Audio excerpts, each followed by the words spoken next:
We're starting into a section of the course where we're going to be talking about light and optics, and we're going to start by looking at things that light does that show its wave nature. Now, we've talked about light as a photon, but we've also talked about light as a wave, and for the next couple of classes, it's all light as a wave. And one of the crucial things that light can do when it's behaving like a wave is it can diffract. And diffraction means this: when light goes into an opening, if it diffracts, it spreads out and it comes out the other side.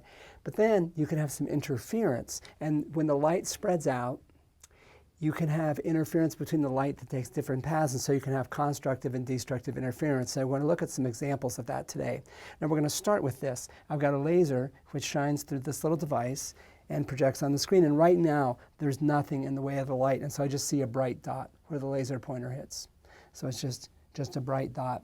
But now I'm going to put something in front of the dot, specifically a thin slit.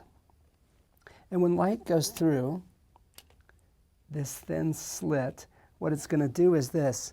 There's going to be a diffraction. The light is going to spread out, and then you're going to have an interference of the light from one side of the slit and the light from the other side of the slit.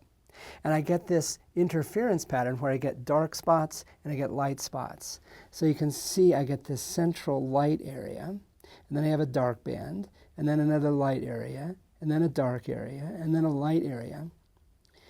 And we're always going to be interested in the size of this central maximum right here, the size of the central bright piece.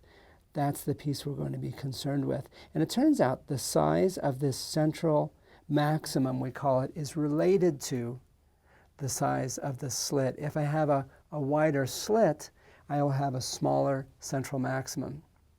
And we can see that if I change the size of the slit, I made the slit bigger, I get a much narrower central maximum. Okay? Now, I'm going to dial this back so that this is open again. And I'll show you another thing. One really interesting thing that happens with light is when light goes through a slit, I get this diffraction pattern. But also, if light goes by a small obstruction, say like a piece of hair, I managed to donate a piece of hair, and given how little I have, this was a sacrifice. This is the sort of things I will do for you people. So I hope you appreciate that. Now, I'm going to take this single strand of my hair. Oh, by the way, in the color of the hair, you might think it's white. It's not white. That's a piece we'll talk about next week when we talk about color a little bit. If I take this hair and I put it in front of the beam, there's a diffraction pattern that shows up on the screen. And it's exactly the same as the single slit pattern. It's exactly the same. As a matter of fact, we can use the same mathematics to analyze that pattern as we did for the slit, and it will tell us the width of the hair. It will tell you how thick or how thin my hair is. Not how thick or how thin my hair is because we know it's thin, but how thick or how thin an individual shaft of the hair is. And it's actually a very, very accurate way to measure small objects. Historically, people did that to grade wool. They would take single strands of wool and they would put them in front of a bright light source and look at the diffraction pattern. Very, very interesting. Now, another thing we'll look at is what would happen if instead of having one slit, I had two slits. And if I have a double slit pattern, what I get is I get this pattern where I have a pattern, a range of kind of like light and dark images. Now, they're really, really close together. And I get a very, very tiny spacing of the light and the dark bands. And so I have this double slit pattern right here. The other thing we're going to look at is if I have multiples. And if I take multiple slits, if I have many of them, okay, let's go ahead and pull some of those up. Multiple slits, what it does is it crisps up the positions of the dark and the light patterns. And here's a multiple slit. And you can see I've got a series of very, very bright spots with dark in between them.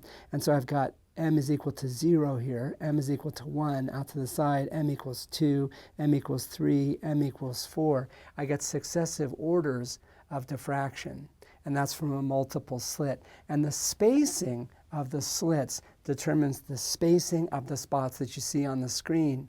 You can look in the textbook for details of the mathematics, but if I make the spacing here smaller, I will make the spacing here bigger.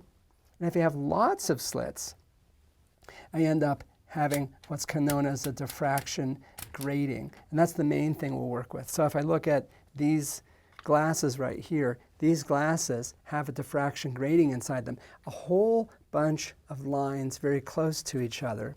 And if I take this and put this in front of the laser, what I get is I get very, very widely spaced dots. I get very, very widely spaced orders of diffraction.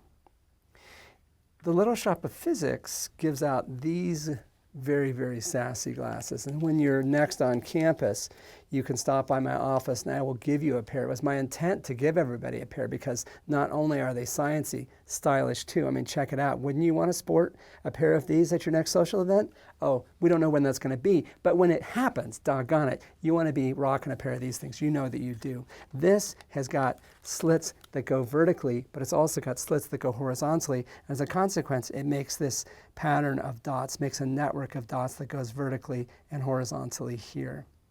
A few more things I want to show you vis-a-vis diffraction. One is, we saw what the diffraction pattern looked like from a single slit or a single line obstruction, a piece of hair.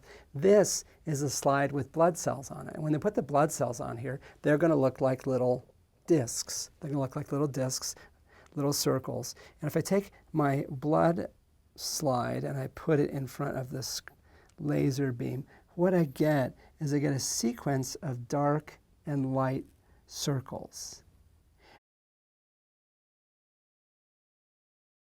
And by looking at the size of the central bright circle, I can tell how big the blood cells are. And this is something, too, that people used historically to measure the sizes of really, really tiny objects. I also want to talk about the idea of a reflection grading. Here's a DVD, and you know with a DVD, you get kind of like interesting rainbowy reflections off of it. That's something that you've seen before. And the reason is, there's a pattern of light and dark. There's a pattern of grooves on here where the information is recorded. And if I take this laser and I bounce it off the CD, I can get a pattern of light and dark lines. There's a diffraction pattern that comes off here as well. And that's most clearly seen if you look at the rainbow pattern that you get. So I get a pattern of dark and light that comes off here. I get a diffraction pattern. And if I have different wavelengths of light coming in, if I have white light coming in, I get a very, very interesting rainbow pattern because different colors will reflect at different angles. And so I get this interesting pattern off of here. Now this is something that's really common in nature. There are beetles and one snake and a few other creatures in the world that basically use that reflection grading to produce their colors. And so they're colorless. But when the light hits them at different angles, it produces this diffraction rainbow. And apparently, that's a really sexy way to make color. Other creatures seem to really like it, but it's also really good for protective coloration. It makes them very, very difficult to track visually. So all this stuff here is related to the phenomenon of diffraction and interference. It's an example of light behaving as a wave. Oh, but there is so much more. We have so much more to talk about in this section. So we'll see more in a little bit.